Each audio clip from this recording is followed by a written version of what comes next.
Entonces, para dar comienzo a este live, vamos a hablar de lo que son propiamente las emergencias en microbiología. Denme un chance acá que voy a llamar a mi asistente para que me ayude acá con la presentación que no me logra abrir.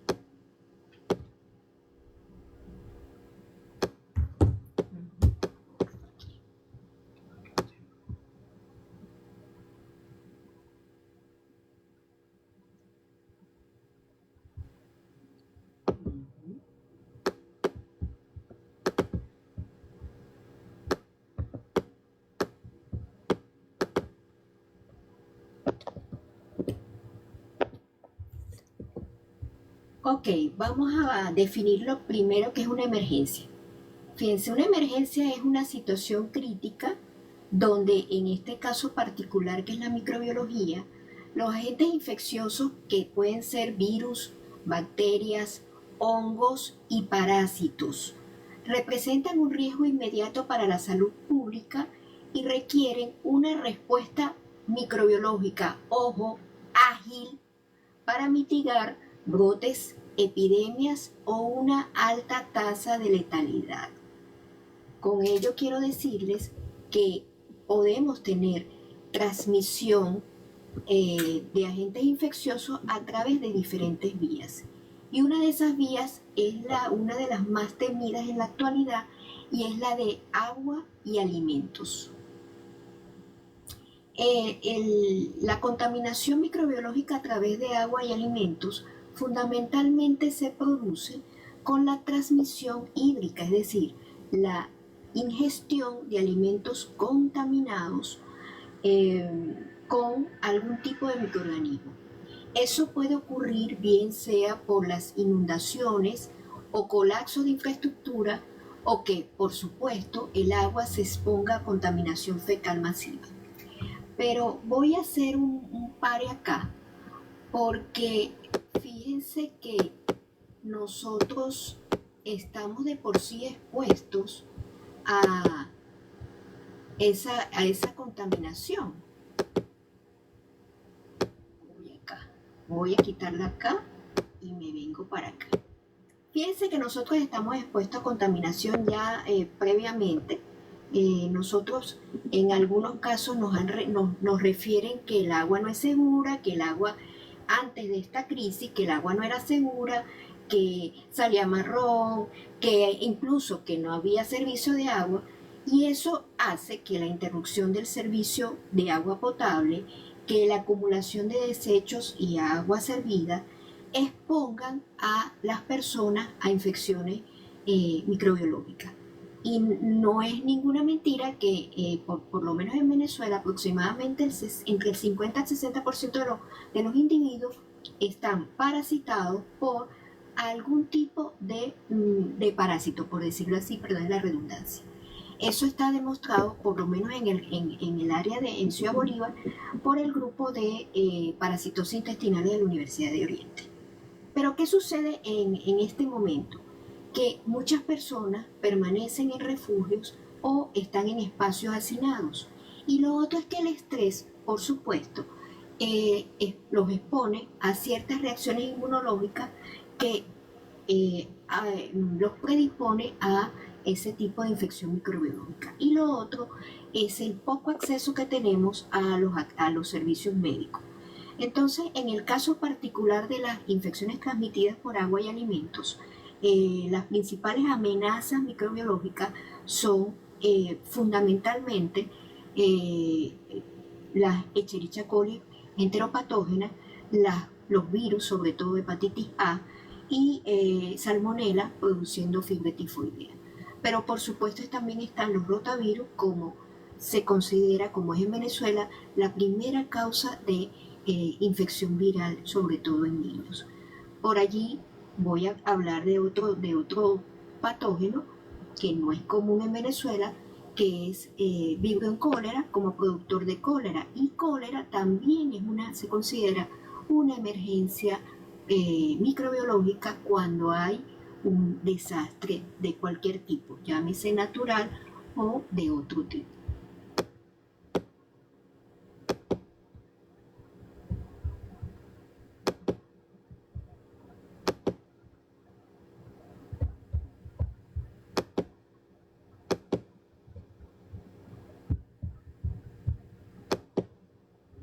Mi asistente va a decir que Dios mío, no me uno acá. A ver si me ven. A ver mi asistente.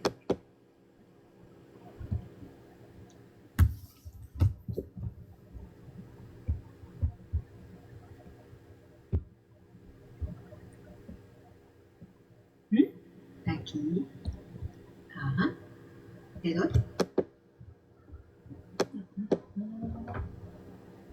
Bueno, les decía que la transmisión puede ser hídrica, pero también pueden existir brotes por alimentos contaminados, que es el que mayor problema eh, tenemos en la actualidad, que son esos alimentos que están expuestos y que se van deteriorando por acción del mismo tiempo, pues porque pasa su fecha de caducidad.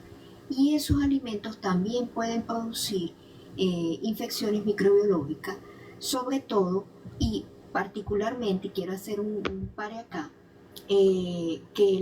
algunos alimentos algunos envases, perdón, pueden estar contaminados con, por ejemplo, con orina de rata que pudieran estar a su vez ellas contaminadas con leptospira.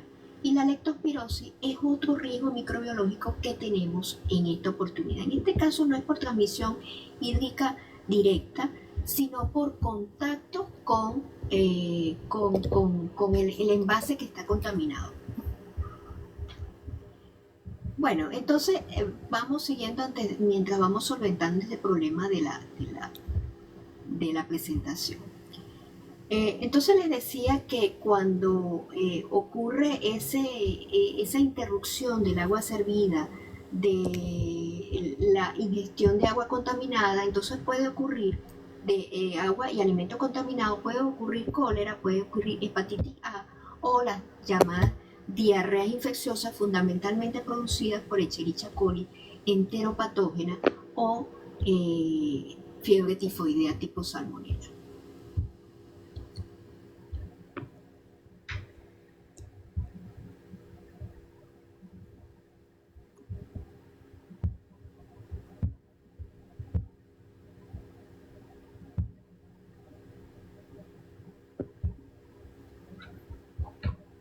Ok, ahí ya nos estamos viendo. Entonces, en el brote por alimentos les comentaba que es importante el uso, o mejor dicho, la desinfección eh, de algunos envases, porque pueden estar contaminados bien con orina de rata y producir leptospirosis, o pueden estar contaminadas por eh, esporas de unas bacterias clasificadas como esporuladas. Entre ellas se encuentra Clostridium botulinum, perdón. Pero también el brote por alimentos puede ser producida por especies de salmonella, por Listeria monocitógena, que no hay que olvidarla, y por Staphylococcus aureus, pero en este caso no es por la bacteria como tal, sino por las toxinas producidas por Staphylococcus aureus. En este caso, el brote por alimentos ocurre por la emergencia de rápida dispersión alimentaria que existen en estudios epidemiológicos de trazabilidad.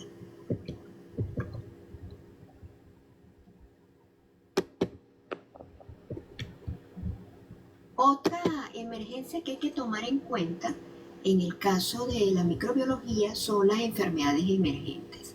Fíjense que se habla en este momento de época de lluvia de que las enfermedades emergentes tipo chikungunya, es decir, las que son transmitidas por vectores, permite que se puedan producirse o emerger infecciones de tipo dengue, malaria, chikungunya, incluso Zika. ¿Por qué? Porque esos vectores se están reproduciendo en acúmulos de agua que favorecen la reproducción, en este caso de los insectos. Esas enfermedades emergentes tienen que ver con la aparición progresiva de patógenos o de algunos otros microorganismos con un patrón que expone a una contaminación bien fecal o bien transmitida por vectores.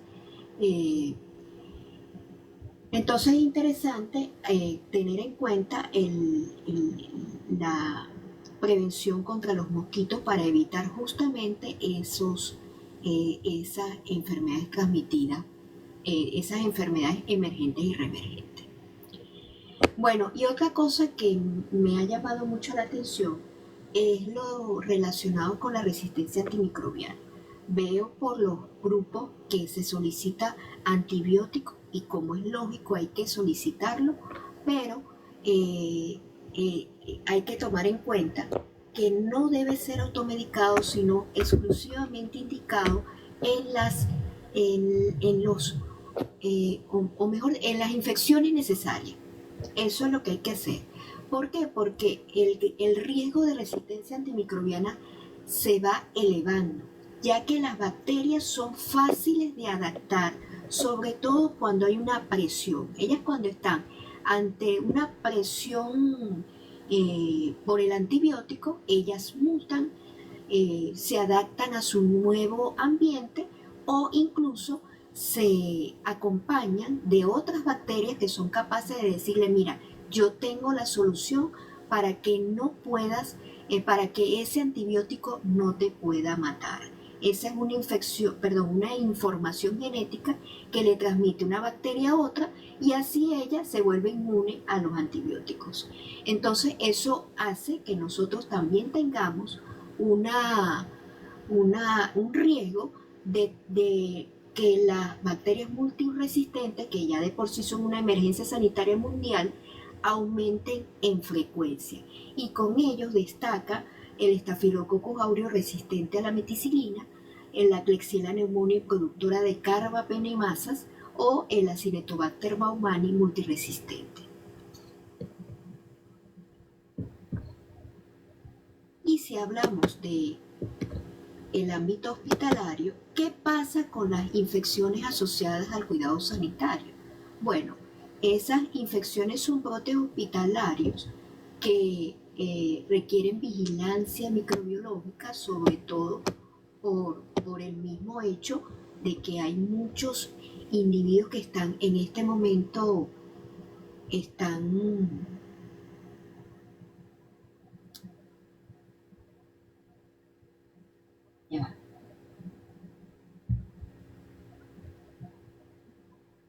no se está transmitiendo.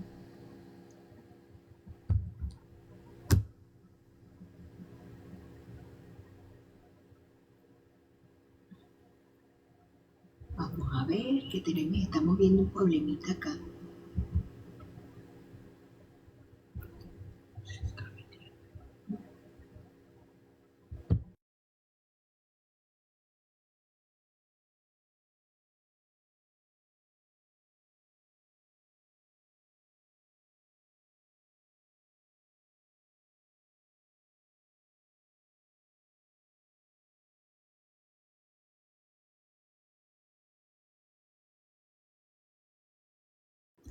Ahora sí resolvimos el problema que teníamos. Bueno, les comentaba que el hecho de que existan infecciones sanitarias asociadas al cuidado sanitario está relacionado sobre todo por los pacientes que en la actualidad están en esos ámbitos sanitarios y que, por supuesto, por la misma emergencia, medidas tan útiles como el lavado de manos, el cuidado de los fomites, el cuidado del teléfono, hace que las bacterias resistentes se transmitan de un individuo a otro. Y esos brotes hospitalarios requieren vigilancia microbiológica inmediata para evitar la propagación, ojo, entre pacientes pero también en protección del personal de salud. Las principales infecciones que están asociadas al cuidado sanitario son aquellos pacientes que tienen infecciones por catéteres, aquellas neumonías asociadas a ventilación mecánica, los mismos brotes que ocurren en unidades de cuidados intensivos y por supuesto no nos podemos olvidar de las infecciones por Clostridioides difficile, que son infecciones de punto de partida intestinal. Entonces es una emergencia que hay que ir tomando en cuenta y atacando de manera oportuna para que su frecuencia sea menor, sobre todo en este momento de alarma. Bueno, en cuanto voy a hablar de las emergencias biológicas y bioterrorismo, pero ojo, estoy hablando de una forma mundial general. Aunque son poco frecuentes, forman parte de la preparación microbiológica internacional y hay que recordar que esos agentes de alto riesgo son, por supuesto, peste bubónica, la viruela y el anthrax. Y por último, en el medio del contexto internacional, ocurren los llamados desastres y crisis humanitarias que precisamente estamos nosotros Venezuela pasando en este momento. Entonces, en contextos como terremotos, inundaciones o interrupciones prolongadas de servicios básicos, aumentan los riesgos microbiológicos por 1. Almacenamiento inadecuado de alimentos, falta de agua potable, acumulación de residuos, incremento de vectores y hacinamiento en refugios. Por lo tanto, si eso es lo que ves en tu alrededor, hay que informar y tomar medidas, porque eso puede provocar desastres y crisis humanitarias que lleven a un colapso sanitario por la pérdida del acceso constante a agua potable y sistemas higiénicos de desecho. 2. Puede llevar a la vulnerabilidad en albergues, pues el hacinamiento propicia la transmisión aérea y de contacto con patógenos virulentos. Fíjense que yo siempre hablo de la microbiota, que es aquella que nos acompaña de una manera simbiótica, pero esa microbiota también nos puede atacar por ese sistema de vulnerabilidad que tenemos en la actualidad y dar paso a que tanto los agentes de la microbiota como los patógenos virulentos puedan provocar infección. Y por supuesto, también esos desastres y crisis humanitarias están relacionadas con los vectores infecciosos. Esos vectores, muchos los conocemos, pero ellos pueden dar lugar a incrementos súbitos de reservorios biológicos y de vectores de transmisión. Entonces, es lo que hoy en día estamos trabajando para, sobre todo en la parte educativa, para evitar que el colapso y la crisis humanitaria sea menor. Entonces, ¿qué es lo que hay que exigir como mensaje clave? Primero, que si no tenemos agua segura, debemos hervirla o desinfectarla antes de consumir.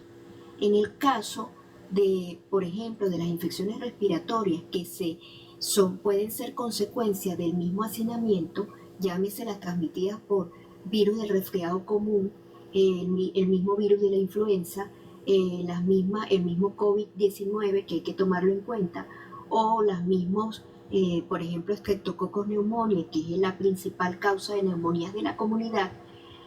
Hay que tomar en cuenta las medidas de uso del tapaboca y ante cualquier síntoma de alarma hay que llamar al médico que tengas más cerca, porque sé que el personal de salud está allí. ¿Qué pasa cuando vean infecciones en herida? Lo primero, desinfectar. Toda herida debe limpiarse inmediatamente con agua limpia y jabón. Es la principal medida. Y lo segundo, lavado de mano. Importante, mire, no saben cómo eso puede evitar o disminuir el riesgo de infecciones. Infecciones por bacterias ambientales, porque las tenemos.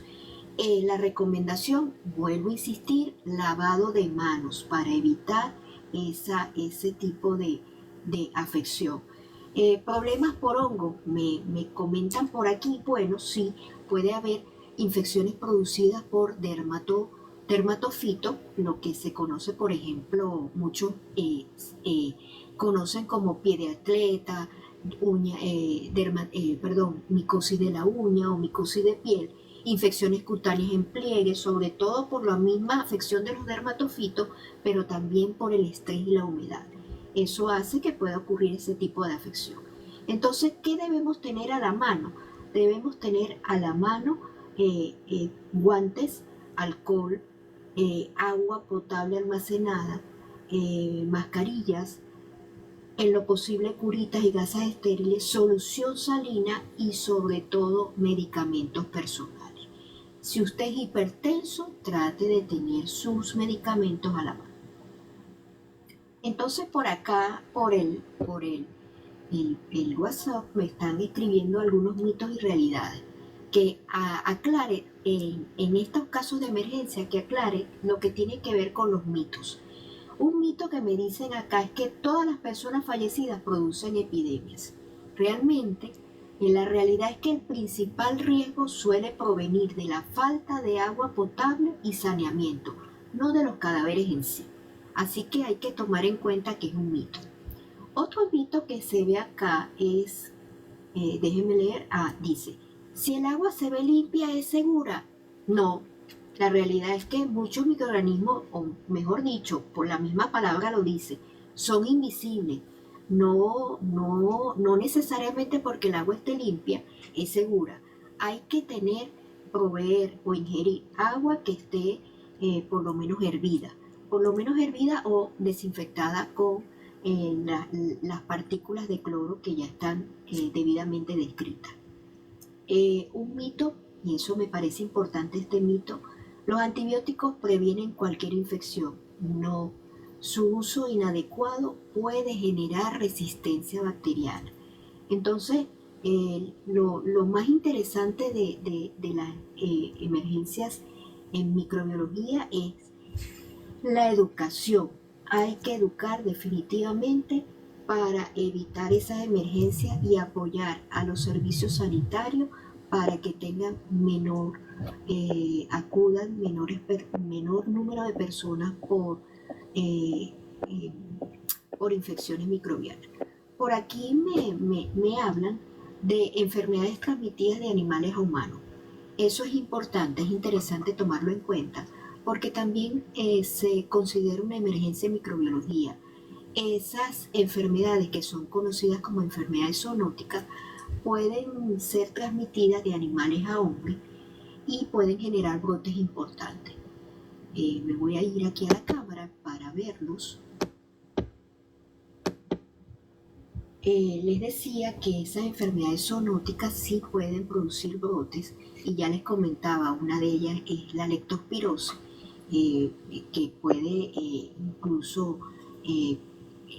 la tenemos en muchos países y en el caso de Venezuela la tenemos en diferentes estados.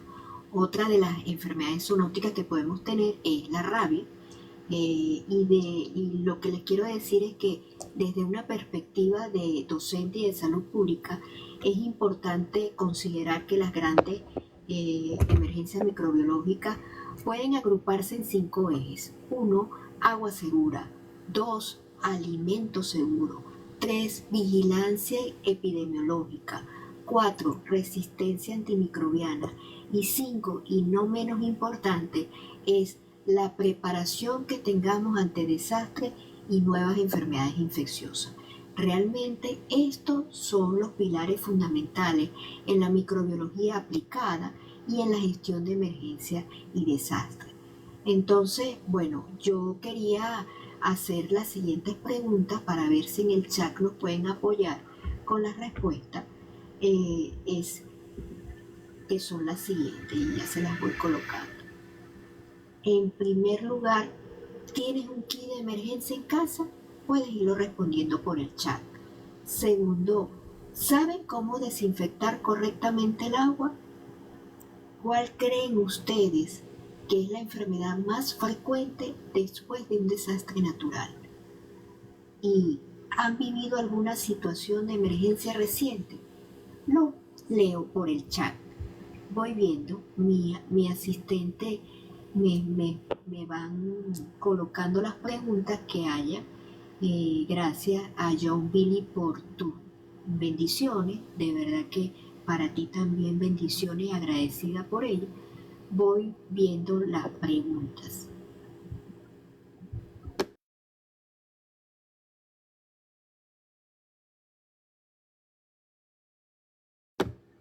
Voy por aquí. Voy dándole, voy esperando, viendo algunas de las respuestas. Algunas de esas preguntas que realicé, las voy a tocar en lives en días posteriores, porque creo que es importante en una emergencia la prevención. Y realmente la prevención es nuestra mejor medicina. Es indiscutible. Se lo he comentado, ayer se lo decía a una colega que exponía en sus redes sociales que su apartamento, las paredes habían quedado destruidas, por decirle así, y yo le decía que bueno, que cada oración une cada una de esas grietas. Y así como cada una de nuestras oraciones están uniendo grietas, les comento que la prevención es nuestra mejor medicina. Si no prevenimos, si no educamos y prevenimos, bueno, las emergencias se presentan. Los microorganismos, por aquí me dice John Billing que sí, que él tiene gasas, alcohol, betadina y analgésicos, eso es importante.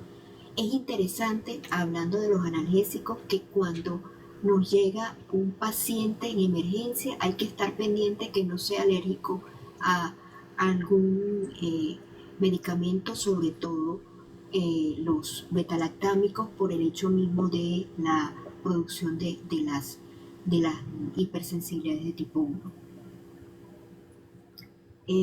Bueno, les decía que los microorganismos, a pesar de que no se ven, se conocen. Y esta es la intención del live, conocerlo y actuar a tiempo para salvar vidas y sobre todo para proteger a nuestra familia. Eso es lo más importante de este live. Por eso es que me voy a organizar para transmitir lives cortos, pero que puedan seguir ayudando en la educación y la prevención de las infecciones microbiológicas, sobre todo en el ámbito de los desastres naturales. Muchas personas me escriben, bueno, las bacterias, ¿cómo es eso? Y yo digo que aparte de las bacterias hay que estar pendiente de los hongos y de los parásitos. Y por allí van a venir algunas publicaciones. Lindy, también te recuerdo cuando te daba microbiología. Hay algunos que no recuerdo, pero a ti sí, y a muchos otros. De verdad que también con mucho cariño te recuerdo, mis mejores deseos, y espero que sigan apoyando para que sigamos interviniendo en pro de la salud de nuestros habitantes. Ojo, no hablo solamente de Venezuela, hablo a nivel de Latinoamérica y a nivel de los otros continentes. Bueno, si no tengo más otra pregunta, dejo por aquí este live, cerrando con lo que les acabo de decir. Los microorganismos no se ven, pero conocerlos y actuar a tiempo puede salvar vidas y proteger a nuestra familia y protegernos en lo particular. Espero tus comentarios. Vamos a seguir con estos live. Estamos iniciando con el de microbiología, pero también vamos a relacionar la microbiología con la medicina estética y posteriormente con el turismo. Chao, chao.